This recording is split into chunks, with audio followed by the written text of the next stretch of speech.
What's up YouTubers, Johnny DIY here. Today I'm going to be showing you guys how to replace a faulty or leaking brake light switch on your Volkswagen. If you guys are new to my channel, do me a favor, click the subscribe and the notification so you can get all my new videos. Alright, let's get to it. Alright, you can go ahead and put it up on ramps to make putting it on easier.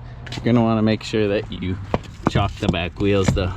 Today we're going to be working on a 71 Type 2 transporter bus, but it's going to be the same thing if you have other Volkswagens, Beetles and such that use the same pressure switch setup. So if you notice your brake lights aren't working anymore, or you're leaking some brake fluid underneath the car towards this driver's side, go ahead and slide under here. And if we come right here, more towards the front where the driver's side is, we look up here, this is our brake master cylinder, and right here is that pressure switch for the brake lights. It relies on pressure from the master cylinder. It has a 3-prong connection right here. Go ahead and pull this off first. Just give this a wipe down so it'll start leaking right here. It has a rubber seal, so it'll start to leak brake fluid when it fails. But you're going to want to get a big old wrench or a ratchet size 15/16 or 24 millimeter.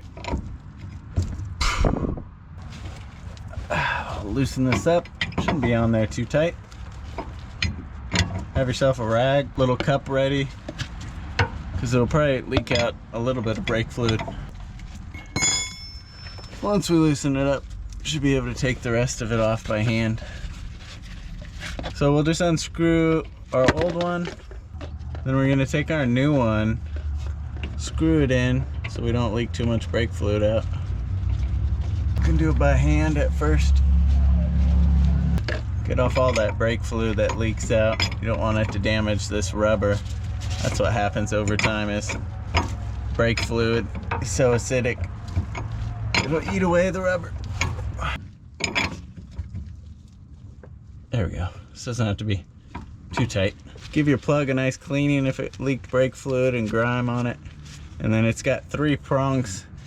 Now some other VWs, you're gonna have 2 of these switches, one on either side, so it'll be the same thing but just 2 of them. And then you just plug it back in. Got a little rubber dust boot right here. Push that over it. Now we're gonna go ahead and have someone inside pump the brakes for us and make sure we're not getting any leaking fluid out of this seal. That's good. No leaks here. Now then we're gonna wanna come back here and check to make sure both of our brake lights are working. Yep. Yep, both of them are working. Turn signals. That's good. Alright guys, well no leaks and everything worked great, so hopefully you liked this video, and if you did, please give it a thumbs up, and if you're new, consider subscribing to my channel. It helps me a lot out, guys. Thanks for watching Johnny DIY. Keep on doing it yourself. Take care.